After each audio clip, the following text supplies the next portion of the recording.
ये कांग्रेस, एनसीपी और शिवसेना उद्धव ठाकरे का इत्तेहाद है। वहीं पर बीजेपी शिंदे का भी इत्तेहाद है। मगर एक अजीबोगरीब बात देखने में आई। मुझे कोई ताज्जुब इस बात पर नहीं है, ना मुझे हैरत हो रही है। अजीबोगरीब इसलिए लग रहा है कि इनके सीनों में और इनके दिलो दिमाग में और इनकी जुबान पर जो अल्पसंख्यक समाज मुसलमानों की नफरत थी, वो अल्हम्दुलिल्लाह बेनिकाब हो चुकी है। कांग्रेस, एनसीपी, शिवसेना, यूबीटी मिलकर चुनाव लड़ रहे हैं। बीजेपी और शिंदे मिलकर चुनाव लड़ रहे हैं। सुनिए, मुझे जाना है 15 मिनट में, नगर जाना है। वहां भी जाके ऑपरेशन करना है। एक राष्ट्रवादी का बहुत बोल रहा सुना मेरे बारे में।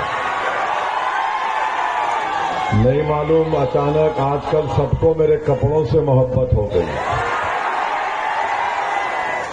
होता बच्चे अगर घर में नंगे फिरते थे होंगे बचपने में, तो मेरे कपड़ों को देखकर तकलीफ हो रही उन लोगों को। और जो लोग कपड़ों की बात करते ना, मेरे को बहुत मीडिया वाले बोले बोलो ना। मैं बोला मैं बोलता नहीं कपड़ों पे, मैं कपड़े पहनता था, पहनता रहूंगा। क्योंकि मेरे लिए, हमारे लिए कपड़ा एक हया का मसला है। अब क्या था कि तारीख में अगर आप जाएंगे, महात्मा गांधी के कातिल का नाम एक नाथूराम गोडसे था। तो गोडसे जो है आम मर्द नहीं था, उन्हें उल्टा था। समझे ना?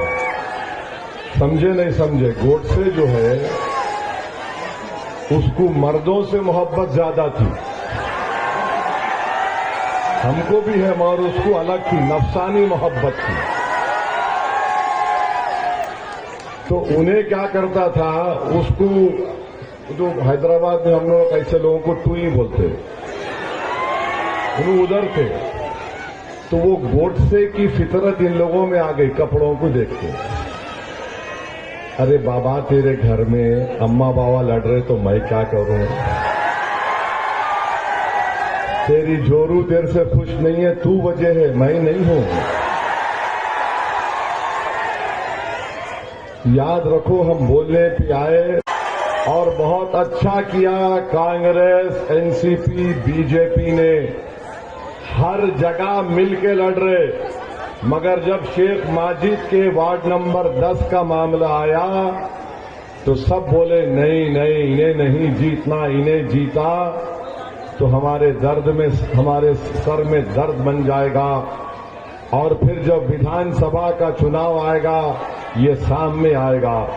तो अब आपको ये बताने का मकसद ये है कि चाहे कांग्रेस हो, एनसीपी हो, शिवसेना, यूबीटी या शिंदे हो या बीजेपी हो, इनको हरगिज ये बात पसंद नहीं है कि अल्पसंख्यक समाज के मुसलमानों की एक लीडरशिप पैदा हो जाए। ये कभी नहीं चाहते। ये हर समाज, हर समुदाय की लीडरशिप को पैदा किए, उसको फरोग दिए पिछले 50-60 साल में। अगर किसी को गुलाम बनाया या फिर किसी को सिर्फ वोटर बनाकर रखा तो अल्पसंख्यक समाज मुसलमान है। मैं जालना की आवाम से और खास तौर से मुस्लिम अकलियत से अपील करने आया हूं, अगर आप सिर्फ वोटर बनेंगे तो आपकी मॉब लिंचिंग होगी। अगर आप सिर्फ वोटर बनेंगे तो आपके बच्चे और बेटियां स्कूल के बाहर रहेंगे। अगर आप सिर्फ वोटर बनेंगे तो आप जिस इलाके में रहते हैं वहां पर ना रोड बनेगी, न पीने की पानी की लाइन आएगी, न सीवरेज लाइन जो रोडों पर बहता है, गंदगी और सफाई का कोई इंतजाम नहीं होगा। मजलिस आपसे कह रही है कि अपनी एक पॉलिटिकल एजेंसी को पैदा करिए, अपनी एक लीडरशिप को बनाइए। जिस तरह हर समुदाय ने अपनी एक पॉलिटिकल एजेंसी और लीडरशिप को बनाया, मैं आपसे कहने आया हूं कि 15 तारीख के दिन अगर आप पतंग के निशान पर बटन दबाकर मजलिस के 18 उम्मीदवारों को कामयाब करेंगे तो ये आपकी पॉलिटिकल एजेंसी होगी, ये आपकी पॉलिटिकल लीडरशिप की कामयाबी होगी। दूसरी पार्टी को आप वोट देंगे तो आप सिर्फ वोटर रहेंगे, शहरी नहीं बन सकेंगे।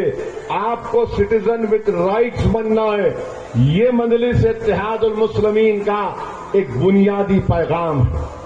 तो मैं आपसे गुजारिश कर रहा हूं कि 15 तारीख के दिन आप जहां कहीं भी पतंग का निशान आपको नजर आएगा, वहां पर बटन दबाकर अपनी पॉलिटिकल एजेंसी को, अपनी लीडरशिप को, अपने इत्तेहाद को और अपनी ताकत को आपको कामयाब करना है। ये पूरे भारत में ऐसा ही होता है। जहां पर दलित, मुसलमान, आदिवासी रहते वहां पर कोई डेवलपमेंट नहीं। वहां पर दो चीज नजर आएगी आपको, एक पुलिस का स्टेशन या आउटपोस्ट या फिर शराब खाना। स्कूल नजर नहीं आएगा, रोड नजर नहीं आएगी, लाइट नजर नहीं आएगी, सफाई का इंतजाम नजर नहीं आएगा। आपको खुली मोरियां नजर आएंगे और उसमें सुअर भागते हुए नजर आएंगे। क्यों होता है ये? इसलिए कि हम अपनी पॉलिटिकल एजेंसी को नहीं बनाए। मैं आपसे गुजारिश करने आया हूं कि आप अपनी पार्टी को मजबूत करिए, डरिए और घबराइए मत। अगर आप समझ रहे कि वो है, ये कुछ नहीं, आपको अपने लीडरशिप को मजबूत करना है। और ये बीजेपी का जो राष्ट्रवाद का प्रोपेगेंडा है ना, इसको 2 मिनट में खोल के बताता हूं आपके सामने कितना ड्रामा है इसमें। चाइना, जब हम ऑपरेशन सिंदूर कर रहे थे, हमारी भारत की बहादुर फौज, एयरफोर्स, जब आतंकवादियों के ठिकानों पर हमारी एयरफोर्स हमला कर रही थी, उनके ठिकानों पर, तो उस वक्त चीन ने अपने फाइटर जेट्स दिए J-10। चीन ने उसको सैटेलाइट इमेजेस दिए, ऐसे सैटेलाइट दिए कि जो आसमान पर भी दिखता पायलट को और जमीन से भी क्या हो रहा दिखता। चीन ने 80% पाकिस्तान का हथियार चीन का है। और नरेंद्र मोदी और बीजेपी, आरएसएस राष्ट्रवाद का ज्ञान सारी देश को बांटती है। क्या ये बात सच नहीं है बीजेपी, आरएसएस वालों, कि आज आप चीन से कह रहे हैं कि आओ भारत में और पैसा लगाओ पावर इंडस्ट्री में? बताओ, जो पाकिस्तान की मदद किया ऑपरेशन सिंदूर में, उन बहादुर फौजियों पर क्या असर पड़ रहा होगा?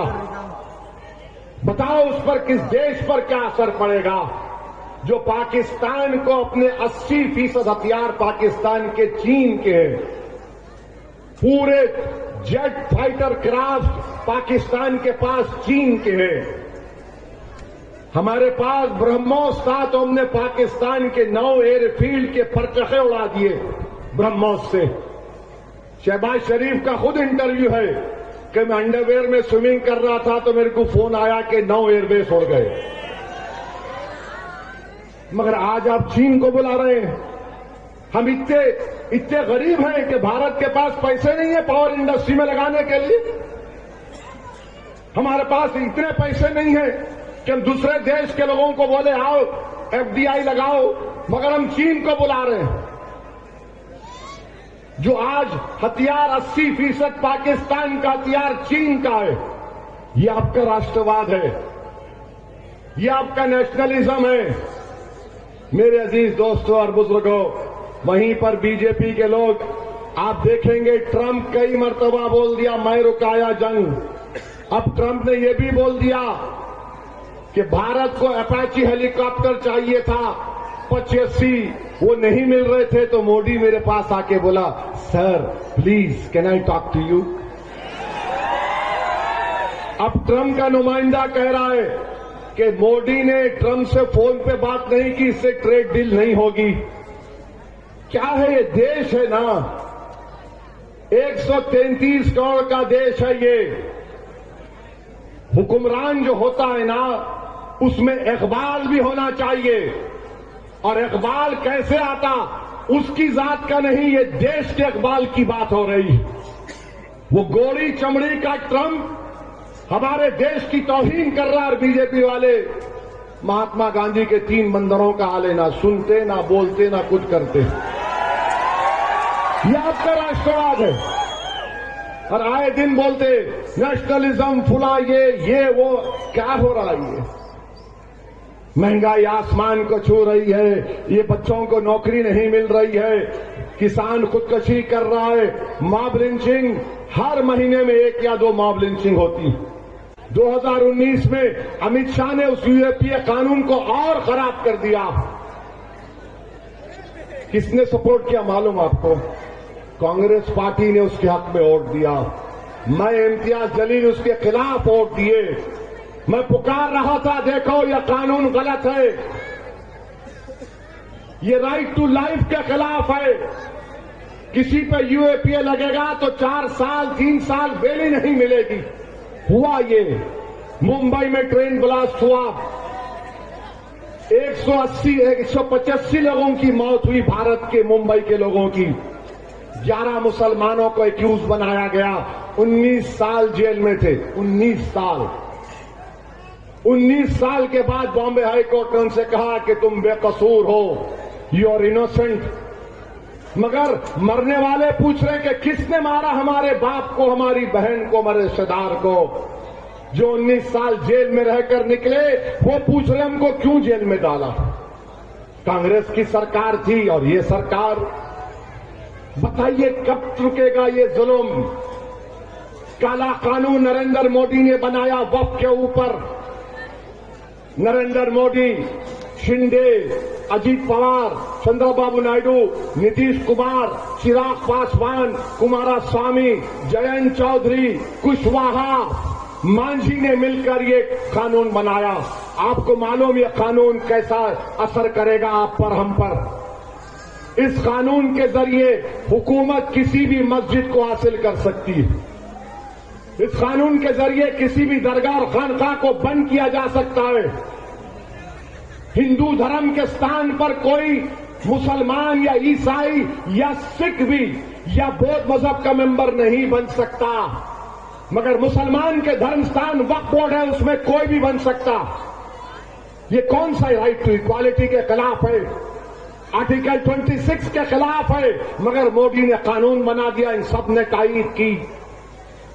अब वक्फ की कमेटी बनेगी तो उसमें कोई भी किसको भी चेयरमैन बना सकते हैं आप। दरगाह की कमेटी होगी, मस्जिद की कमेटी होगी, कब्रिस्तान की कमेटी होगी। यानी वक्फ कोई करना नहीं। वक्फ और औलाद खत्म होने के दहाने पर आ गया।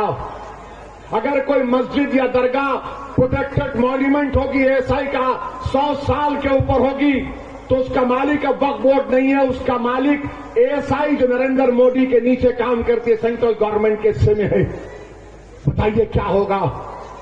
तो ये चुनाव एक अहम चुनाव है, और अगर आप वक्फ कानून के खिलाफ हैं, जो मुझे यकीन है आप हैं, क्योंकि संविधान के खिलाफ बनाया गया, आपको अपने इजहार नाराजगी का इजहार जमहूरी तरीके से लोकशाही देती है।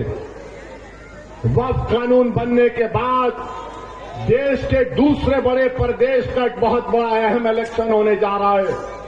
मैं जालना और महाराष्ट्र की आवाम से अपील कर रहा हूं, जो बाबा साहेब अम्बेडकर के संविधान से मोहब्बत करने वालों से कह रहा हूं, अगर आप इस संविधान से मोहब्बत करते हैं तो मैं आपसे अपील कर रहा हूं कि 15 जनवरी के दिन पतंग के निशान पर बटन दबाकर दिल्ली के बादशाह मोदी को पैगाम दीजिए कि हम यह कानून को संविधान के खिलाफ मानते हैं। ऐसे कानून की हम तायीद नहीं कर सकते जो हमसे हमारी मस्जिद, दरगाह और खानकाह को छीनने का एक कानून बनाया गया।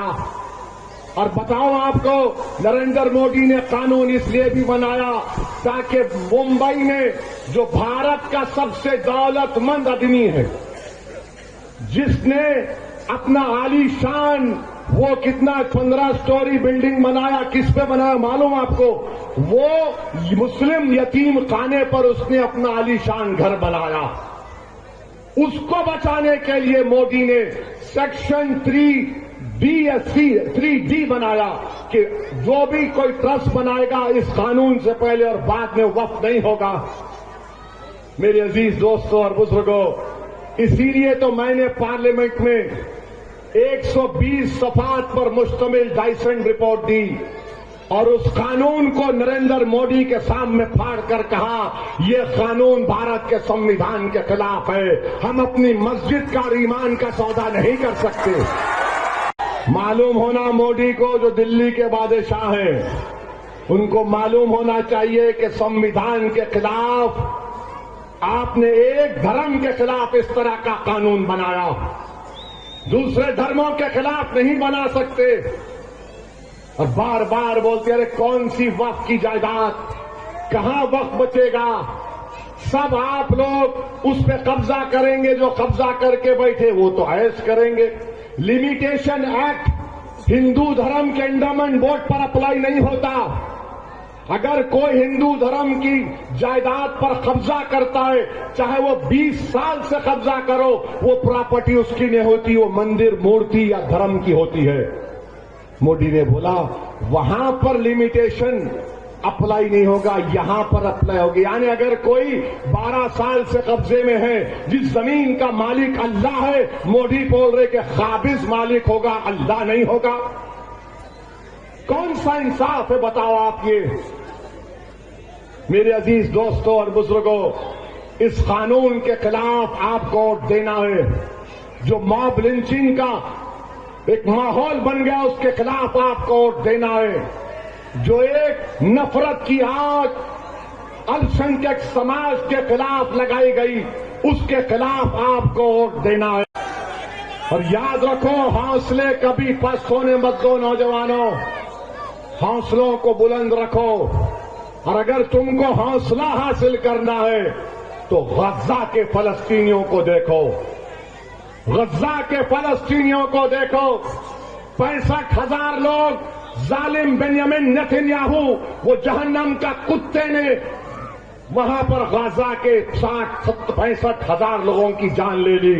मगर पिछले 3 साल में फलस्तीन में एक भी फलस्तीनी खुदकशी नहीं किया, एक भी फलस्तीनी खुदकशी नहीं किया। और यहां पर क्या है, कुछ हुआ कि अरे मैं मर जाता हूं, मैं डिप्रेस हूं। मेरे भाई, हस्बुनल्लाह व निअमल वकील, अल्लाह हमारे लिए काफी है। कभी भी हालात से मायूस नहीं होना।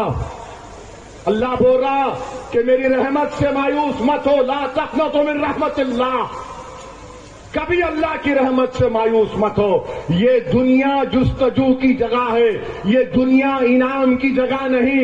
इनाम की जगह उस दिन होगी जब इंशाअल्लाह ताला रब्ब करीम जालिमों का फैसला करेगा, इनको जहन्नम में घसीटता हुआ लेकर जाएगा।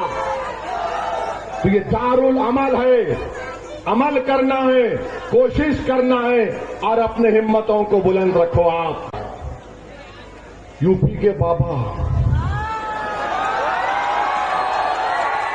माने साइंटिस्ट हैं, वो तो बाबा ने बोला कि अब आप मुस्लिम अल्पसंख्यक समाज के इलाके में जाना। पुलिस को बोले, पुलिस आती देखो बाजू को चेकिंग करना है, लाओ तुम्हारा गाड़ी का कागज का है, ऐसा देखते हो, घूर के देखते हो, इतना डॉक्यूमेंट रहता। फिर गए वो, वहां जाकर उन्होंने कहा कि तुम बांग्लादेशी, एक 75 साल के बूढ़े को बोले, वो बोले नहीं हूं बांग्लादेशी, मैं बिहार अरारिया का हूं, मैं बिहार अरारिया का हूं। तो बोले नहीं, हमारे पास बाबा ने एक मशीन ईजाद की। वो बेचारा ज़ईफ बोला क्या मशीन है? बोले तू पलट। बेचारा पलट गया, गरीब है, थोड़ा झुक गया। बोले हम तेरी पीठ पे सेलफोन रखेंगे, यानी ये सेलफोन रखेंगे, सेलफोन बोलेगा इन्हें बांग्लादेशी या भारत का। आप बताइए, ये कोई तरीका है किसी को रुस्वा करने का? काश बीजेपी आरएसएस वाले ऐसा कोई फोन निकालते, किसी के गरीब के पेट पर रखकर बोल सकते कि उसके पेट में कितने दिन से खाना नहीं खाया, बोलो बताओ। मगर तुम गरीब के पेट की फिक्र नहीं करते, तुम नफरत में डूबे हो मुसलमानों के लिए। तुम फोन को इस्तेमाल कर रहे हो, मगर उस गरीब के पास चाहे कोई समुदाय का उसको ना खाना मिल रहा है। मेल नरिश चिल्ड्रन सबसे ज्यादा कहां है बताओ? स्टंटेड चिल्ड्रन कहां पर है बताओ? वेस्टेड चिल्ड्रन कहां पर है सबसे ज्यादा भारत में? करेंगे। आपका नाम, किस चीज का नाम वोटर लिस्ट में उठाओ? तकरीबन लोगों का नाम, पूरों का नाम। महाराष्ट्र में एसआईआर नहीं हुआ। महाराष्ट्र में एसआईआर जब होगा इस साल, तो आपका प्रूफ होगा ये वोट डालना, ताकि एसआईआर जब होगा तो आप इसका हवाला दे सकते वोटर लिस्ट का, और 2002 की वोटर लिस्ट का। तो एसआईआर को भी सामने रखकर अपने वोट का इस्तेमाल करिए। जालना में हमारा पोलिंग परसेंटेज 90% से कम होना नहीं चाहिए, 90% होगा। 90% पोलिंग परसेंटेज हमारा होना चाहिए। तो इस वादे पर आपसे रुखसत हो रहा हूं। नारे तकबीर, नारे तकबीर। पतंग को वोट दो, पतंग को, पतंग को। अब मेरे साथ खींचिए।